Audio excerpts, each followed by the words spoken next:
All right. Yeah. First of all, thanks, Christine and Jillian. I haven't used Hypothesis really in a class. I dabbled with it a little bit a few years ago, and then I just never ended up adopting it. And Christine, I thought that the tools that you showed, Book Creator, I thought they were really interesting. The tool I'm going to be talking about is something called Flipgrid, which is a video discussion board. And I used it really over the pandemic when I was teaching online. I was teaching asynchronous courses. And of course, one of the biggest problems with an asynchronous course is that the students don't know each other. And quite frankly, I don't know the students because I never ever get to see them. And so I wanted a tool. I mean, I set up my asynchronous courses with permanent groups so that every student would work closely throughout the semester with a small number of other students. So they would have like little cliques. And that was great for that, but I didn't get to know them and they didn't really get to know anyone necessarily outside of those cliques. So I wanted something that would, quite frankly, allow me to see their faces and hear their voices and allow each other to, to at least to see and hear each other. And so I wanted something discussion boardy, but I wanted something with video and audio. I also really decided that for the particular assignment that I was teaching a course in the English department, Structure of Modern English, which is an introductory linguistics course. And the great thing about a course like that is that every student, by definition, is a user of language. They know a lot about language, but they've never analyzed language systematically. So they know a lot about language, they just don't know how much they know about language. And so there's a concept for a lot of educators use called activating prior knowledge.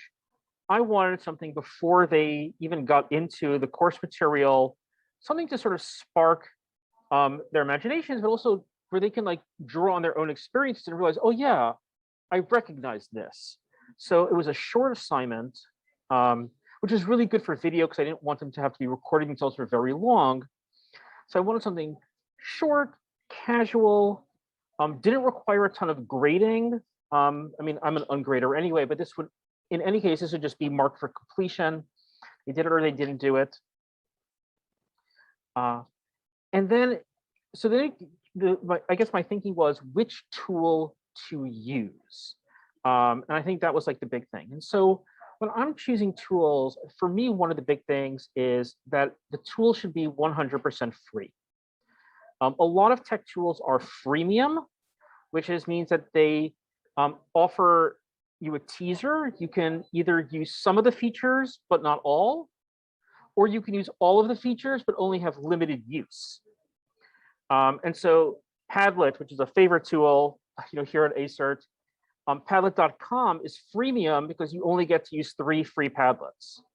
You can contact, I think, Chachuan if you don't have a Padlet.org account that Hunter's paying for. But, if you want full use of Padlet, somebody has to pay for it. A lot of tool. Oh, it's not, I didn't make up the words, Freemium is like, you can Google freemium. It's a whole thing. And a lot of tools, I know a lot of people use Kahoot, which is a great game tool, but the free version of Kahoot only lets you use certain question types. It doesn't let you use all the question types. If you want all the question types, somebody has to pay for it. I like tools that are 100% free. No limitations, but also nothing out of pocket, which is limiting. But Flipgrid is 100% free for use. I think, like Christine, I don't want there to be an extensive setup process for students or for me, really. And so that's another limitation I have on tools because I find them more complex. I think I didn't used to care about this very much, but I've become it's become more and more important to me over time. The more setup that's required for students, and for me, quite frankly, the more accounts they have to create, the greater the hassle and the more resistance there is. And so Flipgrid is great. You can just sign up with an existing Google account or an existing Microsoft account.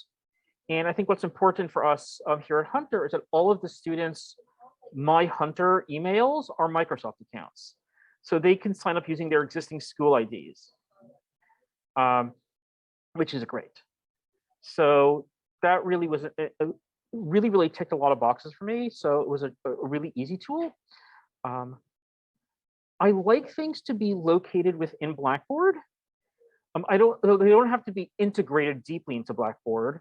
And so Flipgrid, there comes with an embed code, so I can just embed it into Blackboard. So if a student is in Blackboard, they never have to leave.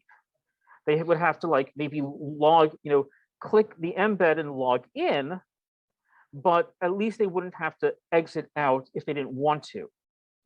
But on the other hand, Blackboard, especially on phones, is annoying as all get out.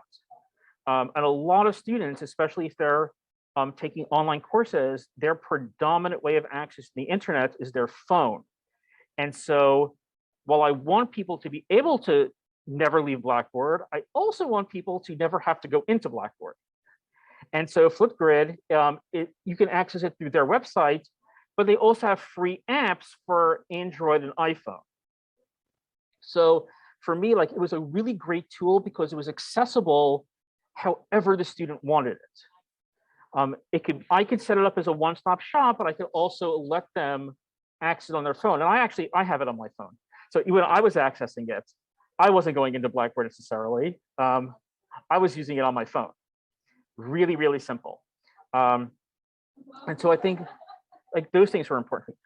Like I said, grading wasn't that important to me because it's not really tightly integrated into Blackboard. I can embed it, but I can just look at the list of people, the names of the people who had submitted something every week, and just manually enter that into the gradebook on Blackboard. So I had to manually create a column, which is a slight annoyance, but only a slight annoyance. I had to do it every week, so it became like 15 times the annoyance, but not a major annoyance. And I would have to manually do it. There is no grading integration for something like that. But it was, I think, worth the price. And it was free, so there wasn't much of a price. And so what I really liked about Flipgrid is that there are a lot of options on the instructor level for how to customize it. You can make the Flipgrids public, which is bad because it's an educational setting. You could limit it by email domain. So I actually limited my boards to @myhunter.cuny.edu, comma, my own personal Gmail address, because like that way my students could all log in because they had my hunters, but I could log in using my Gmail easily enough. You can decide of the maximum length for my class. It was supposed to be a short, just jog your thought process assignment. So I limited it. I think I started at 1.5 minutes, but then I extended it later on to 2 minutes. And then it cuts you off after 2 minutes, but you can always re-record. I did not require my students to reply to each other.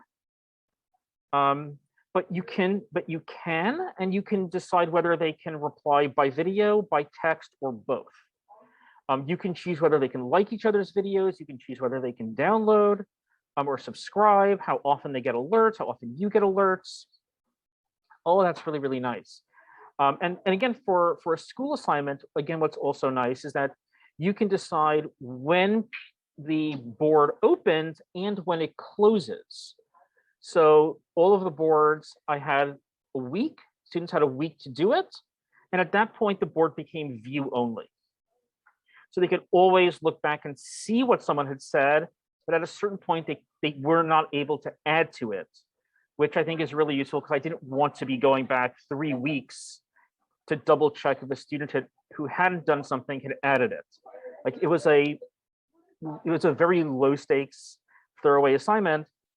For something major, I would obviously want to give them more leeway. For something very minor, I like to work within those boundaries.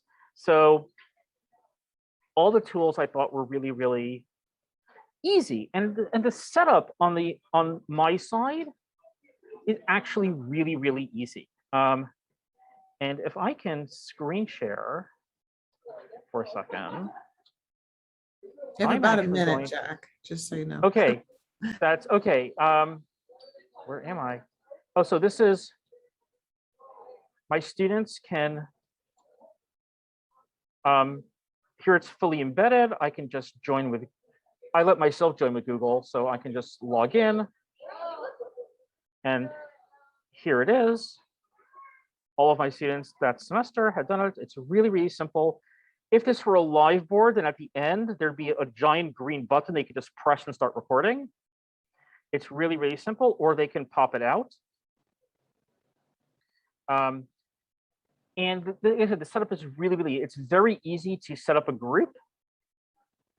I can set up a group, just hit that button.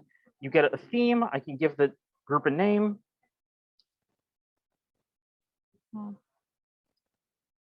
I'm doing this live. I can limit it by domain. I can limit this to, I'm limiting it to Hunter because all of you have Hunter email addresses. And of course, I'm giving myself Gmail access. And I could do a domain or full addresses. If I wanted to only limit it to my students, I could just put their email addresses, specifically separated by commas. Congratulations, group's been created. That's the board. And it starts you off with a first initial hello, I am, that you can all join. And so if you want to, all of you with your Hunter email addresses can join that group and say hi. It's just that simple. You can add, every week you can add more boards. I did it before the semester started. I added 15 boards, said what their start and end dates were. Boom, done. Really, really simple. So that was my thought process. It's a really simple tool. The students liked it, which is nice. It allows, this is, I think, was really important. Almost all my students showed their faces, but there are filters so they can mask their faces. And they also allow you to record over a screen. So I had one student who didn't want to show their face or share their voice. They put up a PowerPoint slide and let it sit there for 1.5 minutes or 2 minutes. And that was their contribution. So they always had the option to like sort of opt out of like the voice and face if they were clever enough to figure it out. But otherwise I didn't have any resistance, which was really, really great.